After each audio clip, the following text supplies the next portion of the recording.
Le Sénégal prêt à soutenir la CEDEAO en cas d'intervention militaire au Niger, un soutien militaire qui vise à mettre fin au coup d'État dans la région ouest africaine, selon Aïssata Tall, ministre sénégalaise en charge des affaires étrangères. Vous l'entendrez dans ce journal. Crise nigérienne toujours, une délégation de la CEDEAO est arrivée jeudi nuit à Niamey pour échanger avec le général Tiani et ses hommes. Une mission malheureusement soldée par un échec.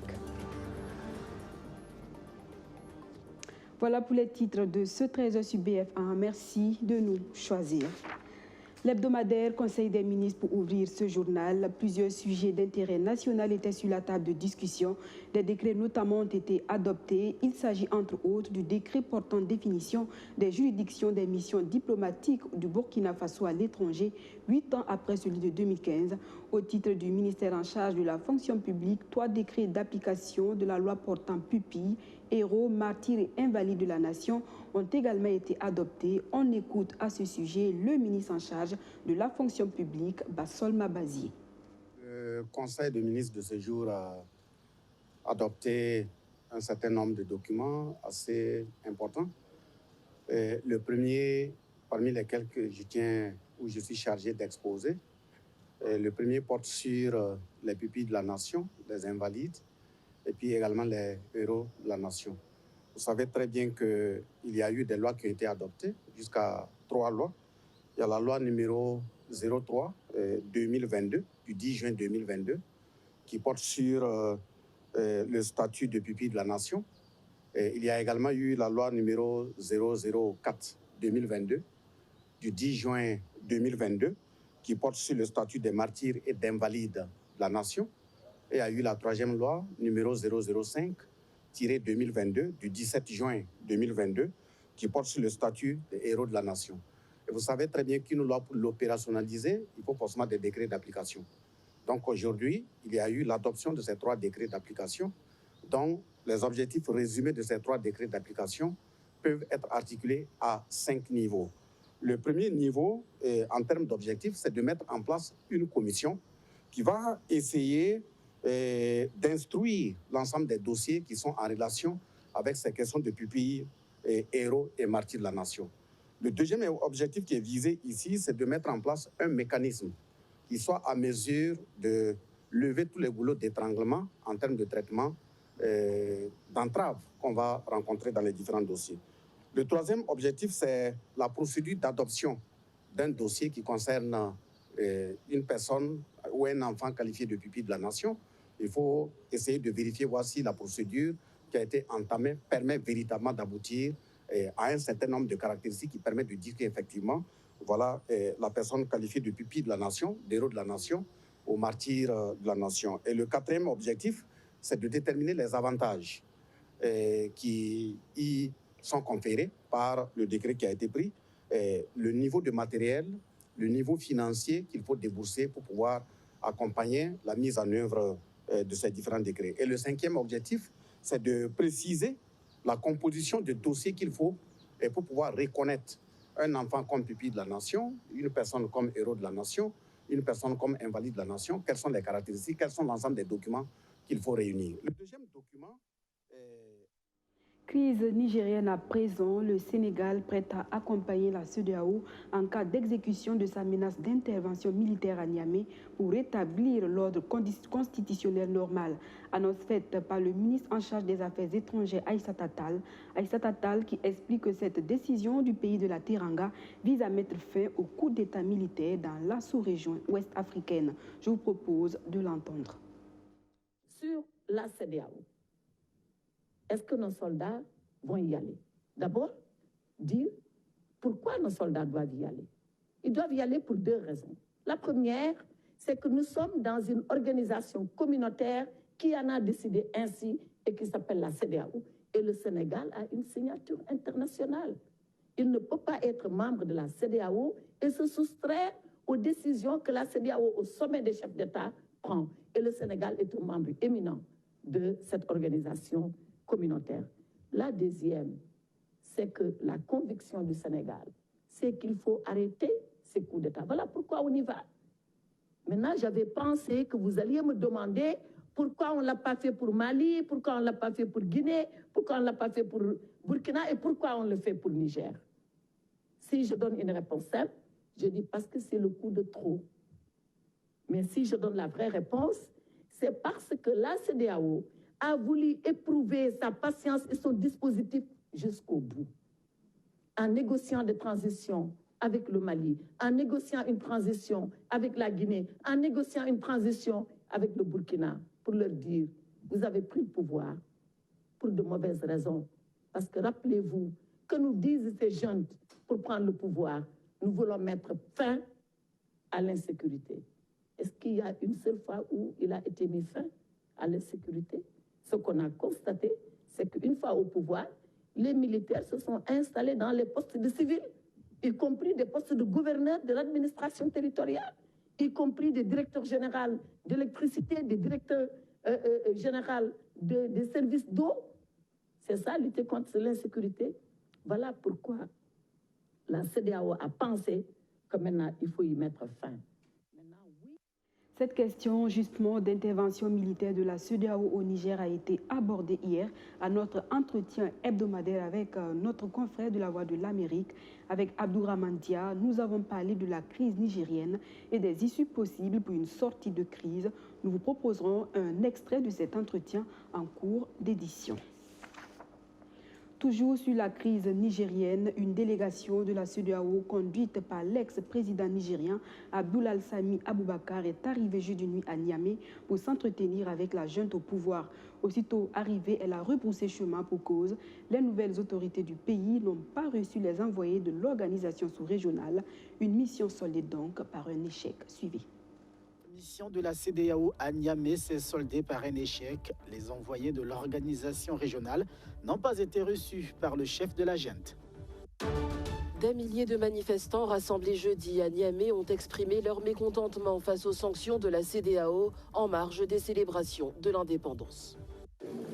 Un voyage pour rien. C'est ainsi que pourrait être qualifié le déplacement effectué jeudi à Niamey par une délégation de la Communauté économique des États d'Afrique de l'Ouest.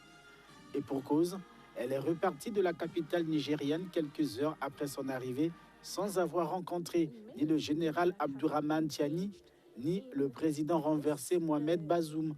La délégation conduite par l'ancien président du Nigeria, Abdoulaye Sami Aboubakar, devait initialement présenter au nouvel homme fort du Niger les exigences de l'organisation régionale pour une sortie de crise dans le pays.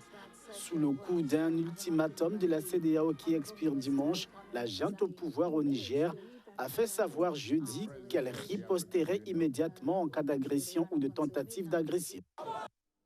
Ce chiffre à présent, 900, c'est le nombre de décisions que rend par an l'organe de règlement des différends, une instance de l'ARCOP chargée de statuer sur les recours non juridictionnels en matière de commande publique.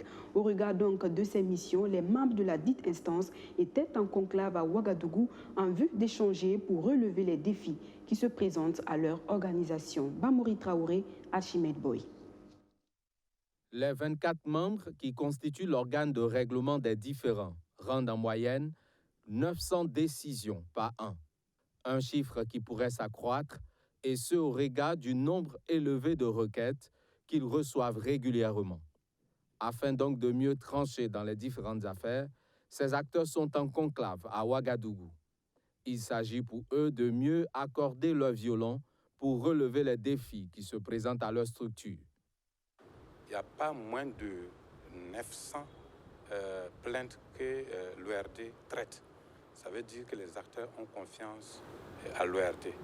Mais derrière cette gestion de plaintes, il y a souvent certaines pratiques frauduleuses, des pratiques qui vraiment donnent à réfléchir sur la bonne foi de certains acteurs. Donc il était bien qu'on puisse échanger ensemble pour voir comment verrouiller les poches de faiblesse pour que la crédibilité au système soit vraiment une crédibilité éprouvée.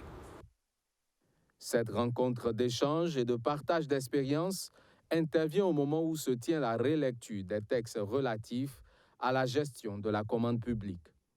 Une occasion pour les acteurs du système de faire le point des réformes entreprises depuis 2017 dans le cadre du règlement de différends et définir les perspectives pour mieux servir les usagers.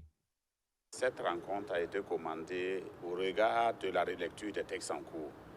Et on note que les acteurs du secteur privé et les acteurs du secteur public sont les principaux acteurs clés de la gestion de la commande publique. Donc, il est nécessaire qu'on échange sur le dispositif en cours afin de voir quelles solutions ensemble on peut trouver pour une meilleure gestion de la commande publique. L'organe de règlement des différends est une instance de l'autorité de régulation de la commande publique chargée de statuer sur les recours non juridictionnels en matière de commande publique au Burkina Faso. 54 enfants du personnel de la téléphonie mobile Move Africa ont regagné Ouagadougou après 2 semaines passées loin de leurs parents. Des vacances méritées pour ces tout-petits qui ont exprimé leur joie devant la caméra de Benjamin Kwame. Ils sont de retour après 2 semaines de vacances passées hors du Burkina Faso. Au nombre de 54, ces enfants du personnel de la société de téléphonie Move Africa sont tout heureux de retrouver leur famille.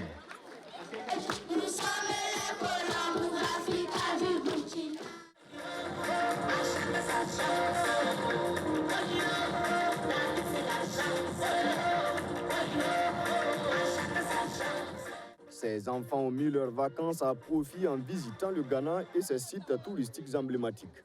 Du château esclavagiste d'Elmina à la plage Labadi en passant par l'ambassade du Burkina Faso au Ghana, tous ces endroits ont émerveillé ces tout-petits. Pendant ce séjour, j'ai vu beaucoup de sites touristiques. Nous avons visité le château esclavagiste d'Elmina.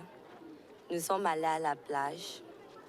Nous avons aussi visité le jardin botanique de Bouli, le mémorial Kwame Nkrumah. Nous avons appris beaucoup de choses sur son histoire et sur l'histoire du Ghana. Cette colonie de vacances vise à occuper sainement ses enfants, cultiver en eux l'esprit de solidarité, de tolérance, développer l'estime de soi et susciter le goût de la découverte. C'est ce qui a guidé Move Africa en organisant cette colonie de vacances. Africa! Move! Africa! Aimer et servir sa nation était le thème de cette édition. Pour continuer de créer une saine émulation chez les tout-petits, Move Africa compte répéter cette colonie de vacances en 2024. Les vacances scolaires sont également mis à profit pour organiser des camps de vacances basket afin d'initier les enfants au basketball. Problème, chaque organisateur y va de son initiative sous une véritable coordination de la structure fédérale. Pour Michel Passeré, directeur technique de la Ligue du Centre, il faut rectifier le tir pour éviter de fournir des efforts inutiles. On en sait davantage avec Madi Zongo et Amadou Diko. Les camps vacances basketball permettent d'inculquer l'amour de la discipline aux mômes et les initier à la pratique. Une dizaine de camps se tiennent actuellement dans la ville de Ouagadougou. Une concentration qui tend à privilégier le caractère ludique au détriment de la détection des talents. Là où c'est compliqué, c'est quand les camps se tiennent au même moment. Quand on sait que, par exemple, au niveau des coachs, il n'y en a pas de quantité. Et donc, du coup, on va se retrouver à coopter des joueurs, peut-être qui n'ont pas vraiment la formation de coach, tout ça, qui vont venir donner un coup de main par-ci, un coup de main par-là. Au niveau des techniciens, d'un certain niveau, ils ne sont pas nombreux. Ce n'est pas évident du tout. Donc, ça, à un moment donné, ça va étouffer tout le monde. Pour que ces regroupements deviennent effectivement la porte d'entrée dans le monde de la balle au panier, la direction technique nationale doit jouer un rôle central. Il faut que la direction technique nationale ait un nœud sur ces camps pour savoir qu'est-ce qu'on fait dedans. Le contenu technique là doit être vraiment passé au périphérique. Sinon, ça devient difficile. Il ne s'agit pas de faire un camp pour faire un camp. Il faut faire un camp avec le niveau technique qui est derrière et diviser les camps par catégorie. Il y a des camps d'initiation, il y a des camps de perfectionnement. Tout ça, il faut revoir ça pour permettre que plus tard, ce que ces camps sont en train de faire là, profite à tout le monde, les clubs, le pays. C'est vrai qu'il y a des clubs qui ont des camps et qui puisent dans ces camps pour enflouer leur équipe. Mais il y a des camps aussi qui ne sont pas comme ça. Donc du coup, il faut vraiment les catégoriser et puis après orienter les parents, orienter les joueurs en fonction de leur quartier et des clubs qu'ils peuvent intégrer. Et c'est comme ça seulement que ces camps-là vont être productifs. Parce qu'on peut avoir un camp de 200, 300 personnes, 300 enfants qui sont là en train de travailler, exactement. Mais si à la fin du camp, ça devient comme on a rempli les vacances pour les enfants et les parents, après ça ne servira pas à grand-chose pour le sport. Il faut un cadre adéquat pour une meilleure transmission du savoir. L'univers de la balle orange ressent durement, comme les autres disciplines, le manque ou la mauvaise qualité des infrastructures. Il y a des gens qui ont fait des recherches sur tout Ouaga pour voir tous les terrains disponibles. Il y en a des dizaines. Mais il faut les exploiter. Pour les exploiter, il faut qu'ils soient en état. Pour qu'ils soient en état, il faut que quelqu'un finance. Il y a des terrains qui appartiennent à la mairie. Il y a des terrains qui appartiennent à des établissements ou à des privés, tout ça. Il y a les terrains des établissements. Certains sont bien, mais on ne peut pas y avoir accès. Certains aussi sont moins bien. Si tu veux travailler dessus, tu as le choix. Tu trouves quelqu'un qui va réparer pour toi ou bien tu finances toi-même pour la réparation du terrain, la réhabilitation, tu joues. Les enfants qui viennent au basketball par les camps vacances peuvent devenir de grands joueurs s'ils bénéficient d'un bon suivi. Les nouvelles des 9e Jeux de la francophonie avant de nous quitter. 2 nouvelles médailles d'or ont été remportées hier par les athlètes Hugues Fabrice Zango et Rainatou Mone. 17 mètres 4,21, c'est le saut de Hugues Fabrice Zango en triple saut. Regardez le résumé avec notre envoyé spécial en République démocratique du Congo, Arsène Konditambi. Hugues Fabrice Zango au 9e Jeu de la francophonie, c'était la certitude parmi les certitudes burkinabais. Ses encadreurs prévoyaient un seul saut pour mettre tout le monde au pas. Son premier essai est le meilleur de la première série, 16 mètres 91.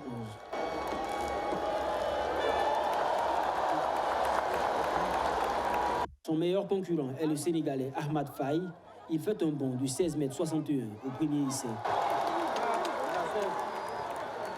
Sentant le lion de la Teranga trop proche, l'étalon triple sauteur décide de partir pour d'autres sauts.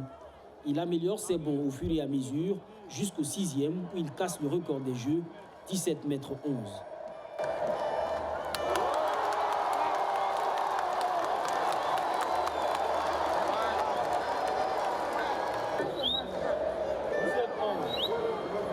Je suis arrivé à Kinshasa déjà hier, 24 heures avant le championnat. Il faut dire que c'était un choix aussi stratégique parce qu'on a quand même 2 championnats qui se succéderont, les Jeux de la francophonie, mais également les championnats du monde. On sait qu'il faut être extrêmement fort pour les championnats du monde. Et donc j'ai fait une grosse prépa, ce qui fait que j'arrivais ici avec un peu de fatigue dans les jambes. Et donc forcément je savais que ça allait être quand même un peu compliqué de sortir de la grosse perf ici. Mais je savais que j'avais les moyens mentaux en tout cas de pouvoir titiller le pays. Ça prouve qu'il y a du travail qui est fait, ça prouve qu'on progresse aussi. Et ça c'est de très bonnes choses. Hein. Ça montre aussi à la jeunesse qu'il faut redoubler d'efforts. Parce que les prochaines éditions vont certainement se payer encore plus loin. Donc c'est aussi un appel à la jeunesse pour qu'elle ne dorme pas.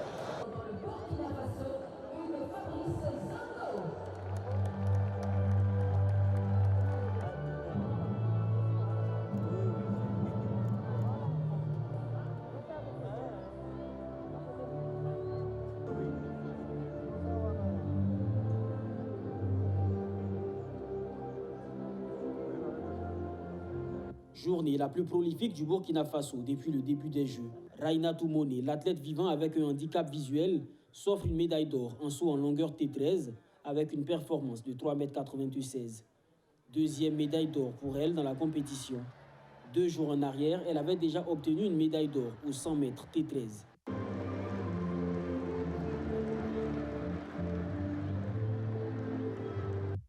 En tout cas, en venant, je ne m'attendais pas à ce résultat. En tout cas, je m'attendais à une médaille d'or, pas à 2 médailles d'or. Avec mon coach, on a bien préparé. En 2 semaines de travail, je pense que j'ai pu donner le meilleur de moi-même. En dehors de ces Jeux, mes perspectives est de progresser encore plus. Tout comme le champion du monde, Iron Bibi, et tout comme le champion du monde, Hugues Fabrice Zango, je compte m'inscrire dans l'histoire du Burkina Faso également. À la fin de cette journée de compétition, le Burkina Faso est 4e au tableau des médailles sportives, avec 4 médailles d'or, 1 d'argent et 2 de bronze. Il y a encore des chances de médailles en lutte africaine, au judo et au football. L'extrait de notre entretien avec notre confrère de la Voix de l'Amérique, Abdourahmane Dia, est maintenant disponible. Je vous le disais plus haut, la question de l'intervention militaire de la CEDEAO au Niger a été abordée au cours de ces échanges. Avec Abdourahmane Dia, il a également été question de la crise nigérienne et de ses issues possibles pour une sortie de crise. Écoutons ensemble un bout.